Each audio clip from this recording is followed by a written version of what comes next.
I'm Liv and I'm a Global Influencer Marketing Exec at Zero Toys. Hi, I'm Libby and I'm the Global Influencer Marketing Manager at Zero Toys. Hi, I'm Lauren. I'm the Senior Brand Manager at Which. Hi, my name's Izzy. I am a Global Influencer Marketing Coordinator at Zuru. Hi, I'm Rachel from Colgate-Palmolive and I'm here to talk about International Women's Day.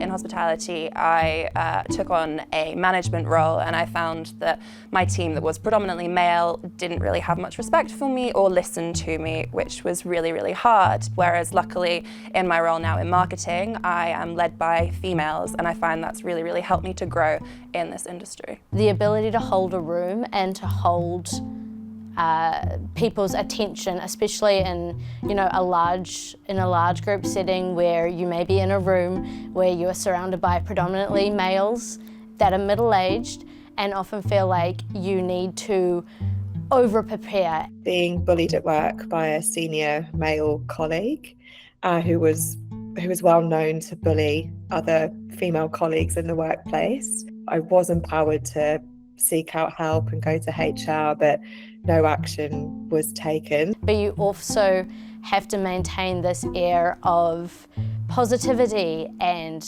you have to be assertive, but you have to be kind and you have to find a way to empower those around you but still remain nurturing and friendly, because that's something that is expected of us as women, and if you come across too assertive, people call you bossy. I've been called bossy many, many times in my life. I think companies can empower the females on their team by cultivating a culture of support and inclusivity. I mean, just making sure that there's mutual respect and that it goes both ways. If you walk into a room, you want people to listen to you. So the toys industry has for years been significantly male dominated, and an organisation that has been established is the Women in Toys organisation, and this is an incredible group of women that support each other.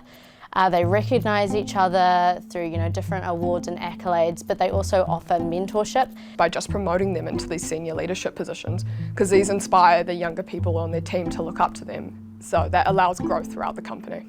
The fact that men will always put their hand up first, whether or not they can do a job or not, or part of that job versus women's psyche is that they will want to do 95% of any job before they kind of put themselves forward for anything. So I think it's really important that companies recognise that and consider the way that they are approaching females and empowering females to put their hands up first, whether that's via training or managers and senior leadership being more aware of that behaviour and the difference between the two sexes.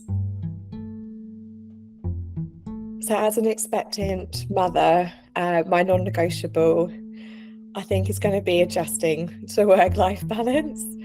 I think that's going to be absolutely key, and being really firm with myself and work in terms of the hours and what I will and will not do. I think that's probably going to be one of the hardest challenges as well for any mother, but that is one that I'm hoping is going to go and is my non-negotiable. I have a brilliant network of other mothers. They will pick you up when things seem overwhelming. They will inspire you to work harder, and they get it. I'm so fortunate in my job at the moment that I have so many incredible mums that I work with, and my work is just a million times better for having them in my team. I think to better support women in the industry, we need a lot of things, but some of them, we need to advertise salaries on jobs. It's so simple, but it makes such a big difference. And we know that women are more unfairly discriminated against in situations where salaries aren't disclosed because they don't have the confidence to ask for more, or if they're asked what their current job is, they're more likely to already be underpaid, so already be underselling themselves. Companies having a flexible work culture so that women can feel supported even when they're going through hard times, including the occasional menstrual periods or when they want to start a family, just making sure they're allowed to feel comfortable to work from home. For women who are mothers and for women who are not, we need flexibility in our working lives to be able to further our careers.